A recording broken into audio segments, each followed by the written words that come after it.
আজকে আমি বানাবো যে রাস্তার ধারে দোকানগুলো হয়, যে ঘুগনিগুলো বিক্রি হয় না, সেই রকম ঘুগনির একটা রেসিপি।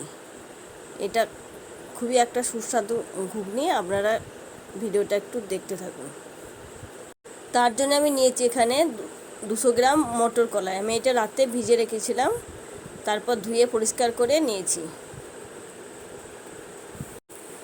এটা কড়াইয়ের মধ্যে সিদ্ধ করতে দেবো। আর আলুগুলো এখানে 3টে আলু নিয়েছি আমি, আলু আর মটর সিদ্ধ করতে দেবো। প্রতিদিন তো প্রেসার কুকারে ঘুগনি সিদ্ধ করি, কিন্তু আজকে অন্যভাবে করবো। একদম কড়াইয়ের মধ্যে আলু আর মটর কলাইটা এভাবে সিদ্ধ করে নেব। পরিমাণ মতো জল দিয়ে এবার এটাকে ঢেকে কিছুক্ষণের জন্য সিদ্ধ করতে দিতে হবে। একটু মানে এটা 20 থেকে 25 মিনিট টাইম লাগবে, কেননা প্রেসারে দিলে তো 2টো সিটি হয়ে যায়, কিন্তু এটাতে তো হবে না, একটু দেরি হবে। ঘুগনির আলু কলাইটা সিদ্ধ হতে হতে এখানে আমি মশলাটা তৈরি করে নেব। এখানে নিয়েছি পেঁয়াজ, আদা, রসুন, জিরে, কাশ্মীরি লঙ্কা, লাল লঙ্কার গুঁড়ো। কাশ্মীরি লঙ্কাটা দেওয়ার কারণ হচ্ছে একটু কালার হলে ভালো লাগবে, কেননা রাস্তার ধারে ঘুগনিগুলো একটু কালার হয় বেশি, তো ওরা ফুড কালার দেয়, আমরা তো আর ফুড কালার দেবো না, সেই জন্য কাশ্মীরি লঙ্কা দিয়েছি। এটা আমি পেস্ট করে নেব ভালো মতো করে।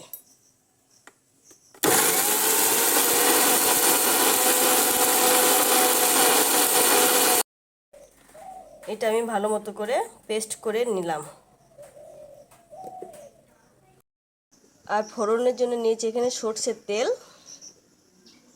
শুকনো লঙ্কা, গোটা জিরে, 5 ফোড়ন, 2টো তেজপাতা, আর এখানে আছে হলুদ, লবণ, এইখানে আছে ভাজা মশলা। এই মশলাটা দিলে ঘুগনিটা খেতে বেশি স্বাদ হয়। আর এখানে নিয়েছি 2টো বড় সাইজের পেঁয়াজ কুচি করে নিয়েছি। আর এখানে নিয়েছি একটা টমেটো, 3টে কাঁচা লঙ্কা চিরা। আর নিয়েছি এখানে গরম মশলা। ঘুগনিটা খুলে দেখবো কতটা সিদ্ধ হয়েছে।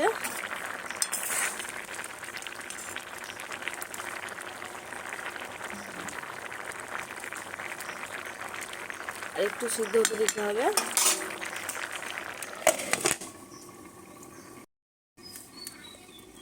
আবার খুলে দেখবো ঘুগনিটা সিদ্ধ হয়েছে কিনা।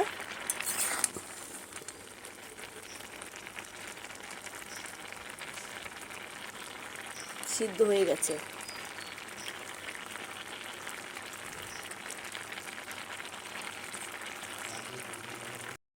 ঘুগনির জন্য প্রথমে কড়াইটা ওভেনের মধ্যে বসিয়ে তারপর তেল দিয়ে দিলাম। এবার ফোড়নে দেব 2টো তেজপাতা, আর দেব 2টো শুকনো লঙ্কা। 5 ফোড়ন, শুকনো লঙ্কা, তেজপাতা দিয়ে ফোড়নটা ভাজা হয়ে গেছে। এর মধ্যে দিয়ে দেব আমি কোচানো পেঁয়াজগুলো।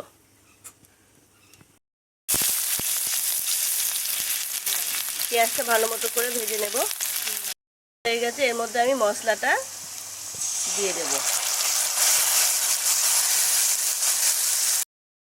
আর দিয়ে দেবো এর মধ্যে পরিমাণ মতো হলুদ।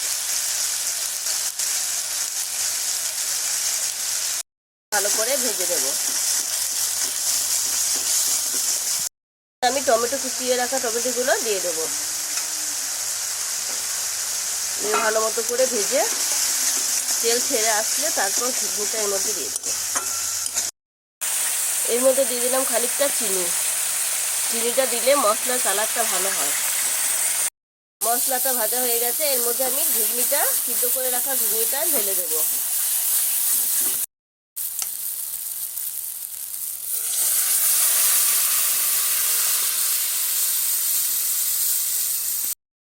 ভালো করে নাড়াচাড়া করে এটাকে ফুটতে দিতে হবে।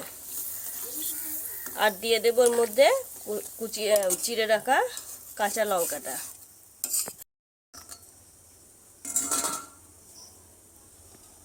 দেবো স্বাদ মতো লবণ।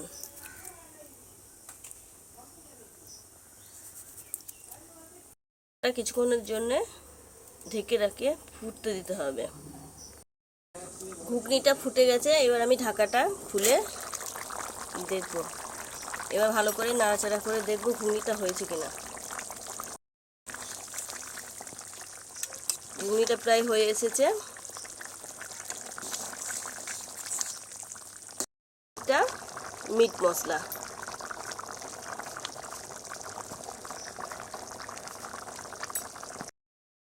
হয়ে গেছে। এবার নামিয়ে নেব ঘুগনিটা।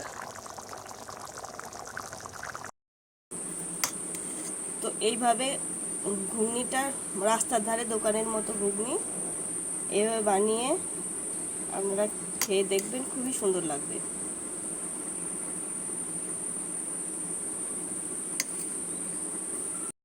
এর মধ্যে দিয়ে দিয়েছি ভাজা মশলার গুঁড়োটা, আর দিয়ে দেব